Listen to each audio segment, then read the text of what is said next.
சகோதரரே பொறுமையாக இருக்க. என்னையா கேக்குறேன், அவரை கேளுங்க. என்னையா கேக்குறேன், யாரே பைத்தியக்காரன் என்னையா கேக்குறேன்.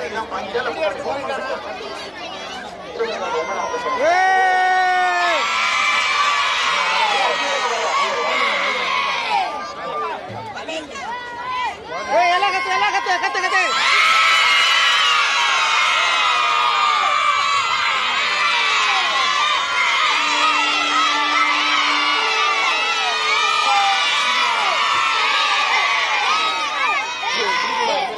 அண்ணாமலை மாமா அப்படின்னு கூப்பிடுறியா? அண்ணாமலை மாமான்னு கூப்பிடுங்க.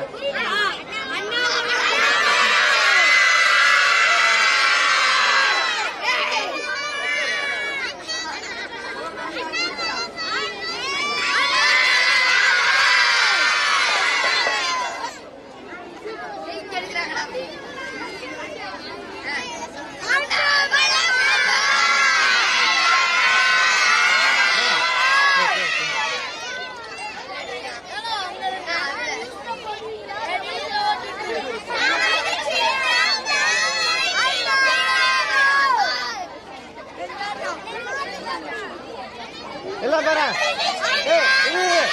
மோடி மோடி மோடி. பின்னாடி போ, பின்னாடி போ.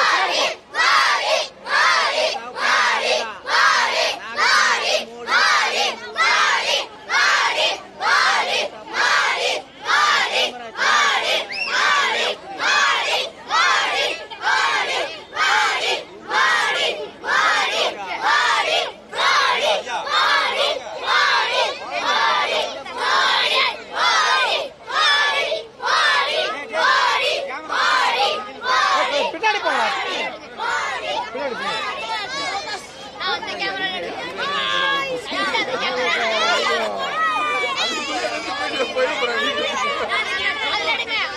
அவர் வந்தாருன்னு மாமா மாமா மாமான்னு கூடுங்க. தலைவர் வந்தா மாமா மாமான்னு கூடுங்க. சேனல் பேரு இருக்காரு. சேனல் பேரு கே அண்ணாமலை. யூடியூப்ல கே அண்ணாமலை.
மாமா மாமான்னு கூப்பிடுங்க. மாமா மாமான்னு கூப்பிடுங்க.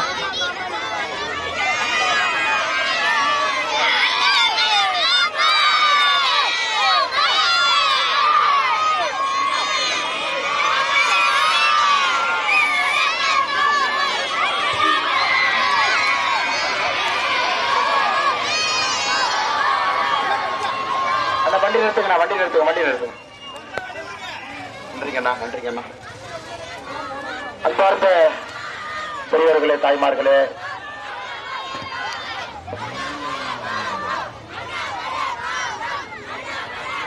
தங்கோ நன்றி தங்கோ, நன்றி தங்கோ, தேங்க்யூ குட்டி, ரொம்ப நன்றி குட்டி. அன்பார்ந்த பெரியவர்களே, தாய்மார்களே, அன்பிற்குரிய சகோதர சகோதரிகளே, உங்கள் எல்லோருக்கும் கூட முதல்ல ஒரு பெரிய நன்றியை தெரிவித்துக் கொள்கின்றேன். காரணம், நாங்கள் காலம் தாமதமாகி 3 மணி நேரம் தாமதமாக வந்தாலும் கூட அன்போடு அரவணைப்போடு ஒரு பெரிய ஆசீர்வாதத்தோடு எங்களை வரவேற்று நாங்கள் பார்த்துக் கொள்கின்றோம். நிச்சயமாக 2024 தேர்தலில் தமிழகத்திலே மாற்றம் வந்தே தீரும் என்பதிலே உறுதியாக நீங்க இருக்கிறீங்க. 10 ஆண்டு காலமாக நல்லாட்சி கொடுத்துக் கொண்டிருக்கக்கூடிய பாரத பிரதமர் நரேந்திர மோடி அவர்கள் 3வது முறையாக ஆட்சி கட்டல் அமரப் போறாங்க என்பது நமக்கு தெரியுங்க ஐயா. அதே நேரத்தில் இன்னொரு விஷயத்திலும் தெளிவாக இருக்கின்றீர்கள். உங்க உங்களுடைய வீட்டு பிள்ளை உங்கள் அன்பு தம்பி அண்ணாமலை என்ற கோயம்புத்தூர் பாராளுமன்ற தேர்தலில் வெற்றி பெற செய்ய வேண்டும் என்பதிலும் நீங்கள் உறுதியாக இருக்கு.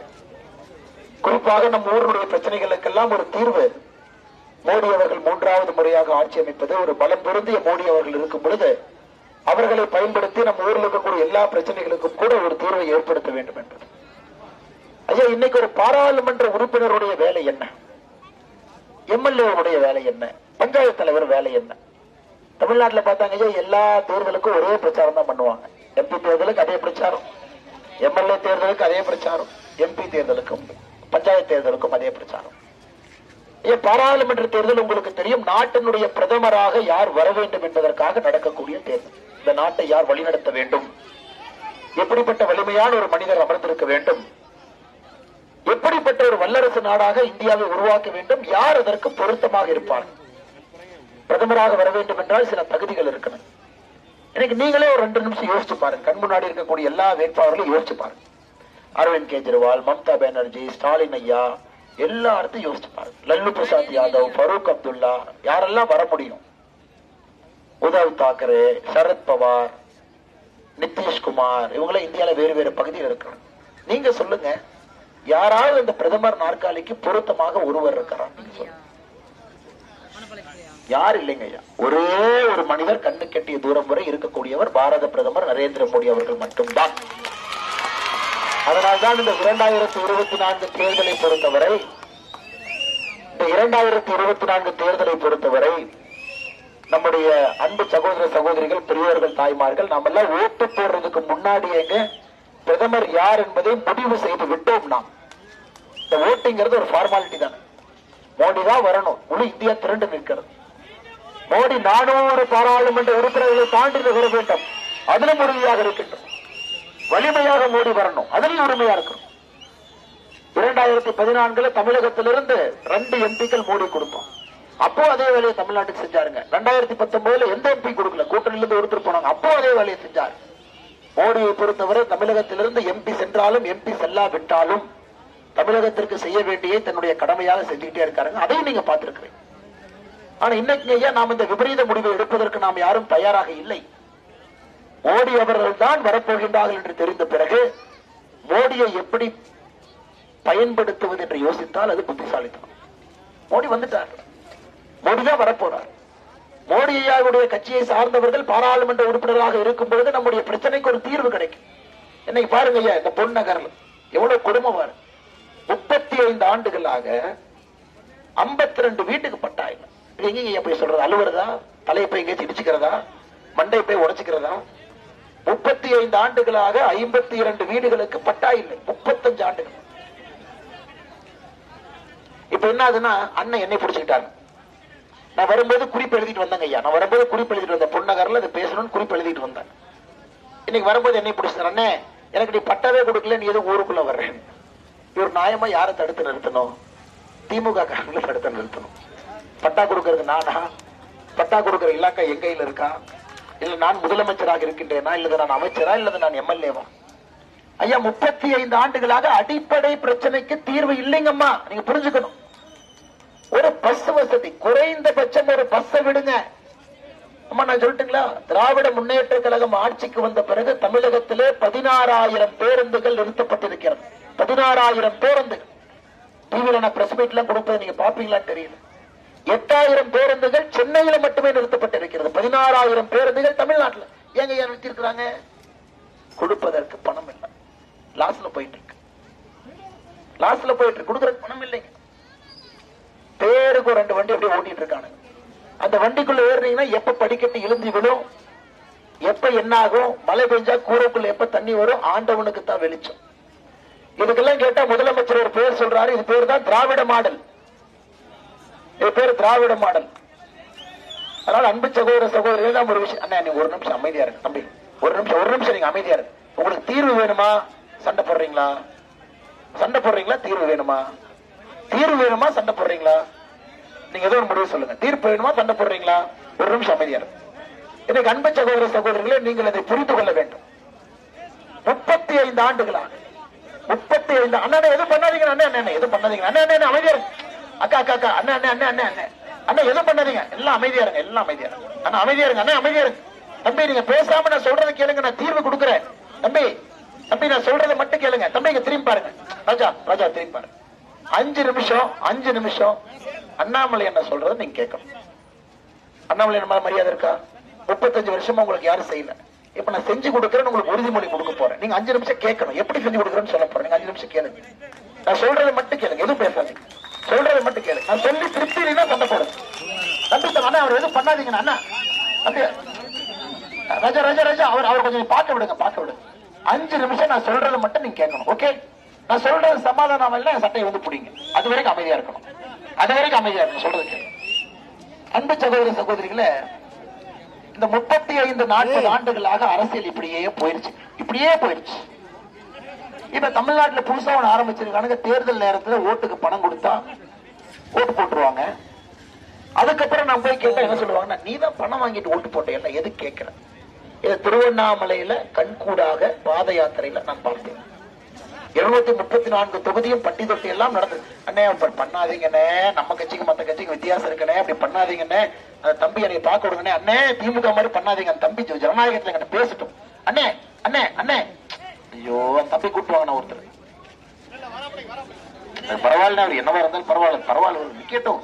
இப்படி ஜனநாயகத்துல எல்லாத்துக்கும் உரிமை இருக்குல்ல, விடுங்கண்ணே. அவர் கேள்வி கேட்கிறாரு, நம்ம பதில் சொல்ல விடுங்க. அவர் பாவம் யார்கிட்ட கேள்வி கேட்கணும்னு தெரியாம எங்கிட்ட கேட்கிறாரு. ஐயோ அப்படி பண்ணாதீங்கண்ணே அப்படி. ஐயோ அண்ணா யாராச்சும் போய் கூட்டிட்டு வாங்கண்ணே. என்ன பரவாயில்ல, ட்ரிங்க்ஸ் போட்டிருக்காரு, ட்ரிங்க்ஸ் போடல, விடுங்க. ட்ரிங்க்ஸ் போட்டாலும் அவர்கிட்ட பேசுறது விடுங்க. நீங்க ஜஸ்ட் முன்னாடி நிறுத்துங்க. அன்பு சகோதர சகோதரிகளே, இது 35 ஆண்டுகளாக இது போல பிரச்சனை பண்ணி பண்ணி பண்ணி பண்ணி பண்ணீங்க. இன்னைக்கு நாம் தடுமாறி கொண்டு நிற்கின்றோம். தண்ணி பிரச்சனை, குடிநீர் தட்டுப்பாடு, விவசாயிகளுக்கு பிரச்சனை, நீர் மேலாண்மை பிரச்சனை. நான் உங்கள் முன்னால் நின்று கொண்டிருப்பது தீர்வுக்காக நின்று கொண்டிருக்கின்றேன். நான் முதல் நாளே கோயம்புத்தூருக்கு வரும்போது சொல்லிட்டு தாங்க ஐயா வேட்பாளரா வந்தேன். ஓட்டுக்கு 1 ரூபா கொடுக்க மாட்டேன், எனக்கு கொடுக்குறேங்க, என்கிட்ட பணம் இல்லை. அது முதல்ல. எங்கிட்ட அன்பு இருக்கு, கடினமான உழைப்பு இருக்கு. இந்த 2 நான் கொடுக்கிறேன். ஒரு அமைதியா இருக்கிறேன். 24 மணி நேரம் வேலை செய்ய சொல்லுங்க, வேலை செய்யறேன். 24 மணி நேரம் அண்ணாமலைன்னா நீங்க வேலை செய்யுங்க, செய்யறேன். அன்பே அண்ணே, அன்பு அள்ளி கொடுங்க, அள்ளி கொடுங்க. இது 2 மட்டும் தாங்க எங்கிட்ட. ஏன்னா நான் ஒரு காவல்துறை அதிகாரியா 10 வருஷம் மாச சம்பளம் வாங்கினவன், பட்ஜெட் போட்டு வாழ்த்தவன். ஐயோ அண்ணா ஒரே நிமிஷம் இருங்க, நான் சொல்லிடுறேன். அதனால எங்கிட்ட அதை தாண்டி எல்லாம் ஒண்ணு இல்லைங்க. நான் இன்னைக்கு உங்கள்கிட்ட கேட்கறது வளவள கொல நான் பேச விரும்பலைங்க. நம்பிக்கையை கேட்கறேன், நம்பிக்கையை மேல வைங்க, அவ்வளவு. நம்பிக்கையை மேல வைக்கணும். அண்ணே யாராருக்கும் ஓட்டு போட்டு பார்த்தாச்சுனே, ஒரு முறை உங்களுக்கு கொடுக்கலானே, தாமரை சின்னத்துல பாத்துருவோனே, ஊர் பிரச்சனை தீர்க்கிறீங்களா? இதைத்தான் அந்த தம்பி கிட்ட நான் கேட்க வந்தேன். அந்த தம்பி கிட்ட நான் கேட்க வந்தது, ஒரு முறை நீங்க வாய்ப்பு கொடுங்க, தாமரை சின்னத்துல மாற்றம் என்பது நிச்சயமாக கொண்டு வருகின்றோம். பட்டா பிரச்சனையிலிருந்து, ரோட்டு பிரச்சனையிலிருந்து, உங்களுக்கு தேவையான பிரச்சனையில இருந்து. அண்ணா ஞாயிற்றுக்கிழமை அப்படி பண்ணாதீங்கன்னா, இதனாலதான் நான் டாஸ்மார்க்கு 3 தலைகீழா நின்று இருக்கிறேன். கடந்த 2 வருட காலமாக தலைகீழா நான் நிற்பது, ஊருக்குள்ள பிரச்சாரம் பண்ண முடியலைங்க. நான் ஞாயிற்றுக்கிழமை சாயந்தரம் வர்றதுக்கு எனக்கு பயமா இருக்கு. தலைகீழாக 2 வருட காலமாக நான் நிற்பது. 54,000 கோடி டாஸ்மாக்ல இருந்து வருமானம். ஒரு ஜனநாயகத்துல பேசக்கூட முடியலைங்க, பேசக்கூட முடியல. தன்மை இல்லாம நிறைய பேர் இருக்கிறாங்க. அது பார்ப்பதற்கு ரொம்ப வருத்தமா இருக்கு. எங்க கொண்டு போய் இந்த கிராமத்தை நிறுத்தி வச்சிருக்காங்க பாருங்க. எப்படி இருந்த நாட்டை இன்னைக்கு எப்படி இந்த கிராமத்தை கொண்டு போய் நிறுத்தி வச்சிருக்காங்க பாருங்க. ஆனா நான் உங்கள்கிட்ட வைக்க வேண்டிய ஒரே ஒரு வேண்டுகோள், நீங்க கூட நெல்லுங்க. நான் கொஞ்சம் காட்டமா தாங்க இருப்பேன். எனக்கு சாஃப்ட் பாலிடிக்ஸ்ல வராதுங்க ஐயா. Very aggressive. ஊழலுக்கும் லஞ்சத்துக்கும் எதிராக யாரையும் நான் விட மாட்டேங்க. ரொம்ப அக்ரெசிவா தான் பேசுவேன். ஸ்மூத்தால நான் அரசியல் பண்ணவே மாட்டேங்க. குடும்ப ஆட்சிக்கு நான் முழுவதும் எதிரி, அதுலயும் மாட்டுக்கிறது எதுவும் இல்லைங்க ஐயா. கொஞ்சம் ரஃப் அண்ட் டஃப் தாங்க ஐயா. ரஃப் அண்ட் டஃபா இல்லைன்னா தமிழ்நாட்டுல மாற்றம் வராதுங்கம்மா. மாற்றம் வரா. தலையில மிளகா அரைச்சு ஓரத்து உட்கார வச்சிருவான். இதை 70 வருஷமா பார்த்து ஓட்டு போட்டு நம்முடைய கைரேகை தேஞ்சதான் மிச்சம். அதனால இளைஞர்கள் பெரும் நம்பிக்கையோடு வந்திருக்கின்றார்கள் என்றால் எனக்கு தெரியலீங்க. அவர்களுடைய கடைசி நம்பிக்கை இந்த அண்ணாமலை என்று நினைக்கின்றார். பார்த்து 2024 களத்தில் இறங்கி பார்த்து 2 மாற்றம் இப்ப இல்லை என்றால் எப்பவும் இல்லை என்பதில் உறுதியா இருக்கிறார். அவள் அன்பு சகோதர சகோதரிகளே, இந்த 52 வீடு பட்டா சண்டை போடணுங்க. அதுக்கு நீங்க அதிகாரம் எனக்கு கொடுக்கணும். நம்ம சீஃப் செக்ரட்டரி பிடிச்சி இழுத்துட்டு வந்துடும். ஏன் பட்டா கொடுக்க மாட்டேங்க? நீ மட்டும் பட்டா இருக்கிற கவர்மெண்ட் குவார்டர்ஸ்ல 2 லட்சம் ரூபாய் வாடகைக்கு சீஃப் செக்ரட்டரி நீ குடியிருப்ப, என்னுடைய சொந்தங்கள் பட்டா இல்லாம ரோட்ல இருக்கிறோம். போய் கேட்கறதுக்கு ஆள் வேணும் இல்லைங்க. நான் கேட்பேன், எனக்கு பயம் கிடையாது. நான் போய் கேட்டு வந்துடுவேன். கேட்டீங்க இழுத்துட்டு வந்துடுவேன், கலெக்டரா இருந்தாலும் இழுத்துட்டு வந்துடுவேன். நீ வந்து பாட்டி பட்டா கொடுத்துட்டு வீட்டுக்கு போ. மக்கள் வரிப்பணத்துல 2 லட்சம் ரூபாய் வாடகை இருக்கக்கூடிய வீட்டுல நீ தங்குவதற்கு முன்பு வட்டா கொடு. அப்படித்தாங்க ஐயா பேசணும். என்னை வந்து அன்பார்ந்த சார் அவர்களே வணக்கம், நான் எம்பி ஆகி உங்களுக்கு கடிதம் எழுதுகின்றேன், நலம் அறிய வாவல், நீங்க நல்லா இருக்கிறீங்களா, இந்த ஊருக்கு நீங்கள் விசிட் செய்யவும். அதெல்லாம் ஒரு வெங்காயம் நடக்காதுங்க தமிழ்நாட்டில். ஆணியா எடுத்தா மட்டும்தான் இங்க வேலை நடக்கும். இல்லாட்டி இவனுங்கெல்லாம் அப்படியே பணத்தை சம்பாரிச்சு கொள்ளையடிச்சு தேர்தல் நேரத்துல பணத்தை இறக்கி அப்படி பண்ணி வச்சிருக்கிறான். அதனால உங்களிடம் பொன்னகர்ல நான் வைக்கக்கூடிய அன்பான வேண்டுகோள் நம்பிக்கை தாங்க ஐயா, ஒரு நம்பிக்கை தான்.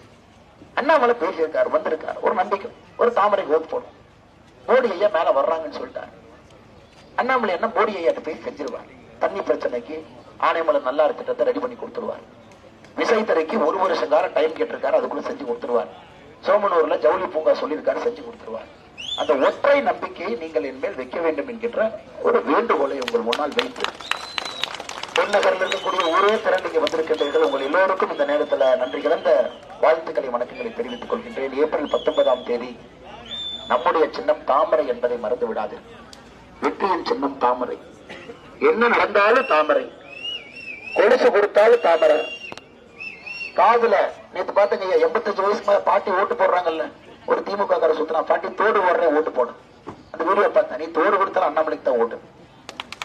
அதனால என்ன கொடுத்தாலும் நீங்க தாமரைக்கு இந்த முறை என்போடு நீங்கள் நிற்க வேண்டும். உங்களோடு அடுத்த 25 ஆண்டுகள் நான் நிற்பேன். அடுத்த தலைமுறை அரசியலை நான் கொண்டு வருகின்றேன் என்கின்ற உறுதியை உங்களுக்கு பொன்னகர் நான் அளிக்கின்றேன். அதே போல என்னோடு இருக்கக்கூடிய அன்பு சகோதரர்கள் நின்று கொண்டிருக்கின்றார்கள். அவர்கள் எல்லோருக்கும் நன்றி சொல்ல வேண்டிய நேரம். குத்துராஜ் அவர்கள், KP மகேஷ் அவர்கள், ரவி அவர்கள், சந்திரசேகர் அவர்கள், எனக்கு கண்ணு தெரியலீங்கண்ணே, ஜெயச்சந்திரன் அவர்கள், மயில்சாமி அவர்கள், பிரகாஷ் அவர்கள், விஜயலட்சுமி அவர்கள், சுவாமிநாதன் அவர்கள், பூபதி அவர்கள், செல்வராஜ் அவர்கள், கனகசபாபதி அவர்கள், அஸ்வின் அவர்கள், பாலகிருஷ்ணன், செந்தில், சவுந்தர் அவர்கள், நம்முடைய கூட்டணி கட்சியினுடைய அன்பு தலைவர்கள் நின்று கொண்டிருக்கின்றார்கள். பாட்டாளி மக்கள் கட்சியினுடைய தோழர்கள் நின்று கொண்டிருக்கிறார்கள். நன்றி தெரிவித்துக் கொள்கின்றேன். அம்மா மக்கள் முன்னேற்ற கழகத்தினுடைய அன்பு சகோதரர்கள் நின்று கொண்டிருக்கின்றார்கள். அவர்களுக்கு நன்றி தெரிவித்துக் கொள்கின்றேன். 25 பாருங்க மகளிர், அங்கு முன்னாடி 25 மகளிர் அணி கட்சியில் இணைஞ்சாங்க. எல்லாம் தொழில் பண்றோம், இளம் பெண்கள் எல்லாம் தொழில் செய்யறாங்க, சின்ன தொழில். அவர்கள் முடிவு செய்திருக்கின்றார்கள், நாம் பாரதிய ஜனதா கட்சியோடு நரேந்திர மோடியோடு இருக்க வேண்டும் என்று. அந்த உமாதேவி துரைசாமி அக்கா தலைமையில வந்த எல்லோருக்கும் இந்த நேரத்தில் நன்றி கலந்த வாழ்த்துக்களை வணக்கங்களை தெரிவித்து, அனைத்து இந்திய அண்ணா திராவிட முன்னேற்ற கழகத்திலிருந்து கட்சியில் வைத்திருக்கக்கூடிய KG அன்பு அவர்களுக்கு நன்றி தெரிவித்து, சண்முகவேல் மெல்ஸினுடைய அண்ணன் கோபாலகிருஷ்ணன் அவர்களுக்கும் நன்றி தெரிவித்து, இங்க இருக்கக்கூடிய எல்லா அன்பு தலைவர்களுக்கும் நன்றி தெரிவித்துக் கொள்கின்றேன். எங்கன்னா வேற ஏதாவது பேர் சொல்லணுமா? எல்லாரும் அடுத்த 12 நாட்கள் உங்கள் மீது நம்பிக்கை வைத்து விட்டு இங்கிருந்து செல்லுகின்றேன். தாமரைக்கு நீங்க ஓட்டு போடுங்க ஐயா. தப்பான ஓட்டு கிடையாது, சரி பண்ணி கொடுக்கிறேன். அது என்னுடைய பொறுப்பு. நிச்சயமாக 19ஆம் தேதிக்கு பின்னாடி மறுபடியும் ஊருக்கு ஒரு நாள் பகல்ல வர்றேங்க. நல்லா உட்கார்ந்து பேசுவோங்க ஐயா. இவ்வளவு நேரம் பொறுமையாக 3 மணி நேரம் எனக்காக காத்திருக்கிறீங்க. தலை வணங்கி நன்றி சொல்லி இங்கிருந்து நான் கிளம்புகின்றேன். நன்றி, வணக்கம். சக்தி கேந்திரத்தினுடைய பொறுப்பாளராக இருக்கக்கூடிய அருமை சகோதரர் பிரகாஷ் அவர்கள் இங்க இருக்கிறாங்க. மிக கடுமையாக பணி செய்து இந்த கட்சியினுடைய அடிப்படை உறுப்பினர்லாம் பிரகாஷ் ஏற்படுத்தியிருக்கிறாங்க. அவருக்கு என்னுடைய சிறப்பு நன்றிகளை தெரிவித்துக் கொள்கின்றேன். நன்றி, வணக்கம். பாரத் மாதா கி ஜெய்.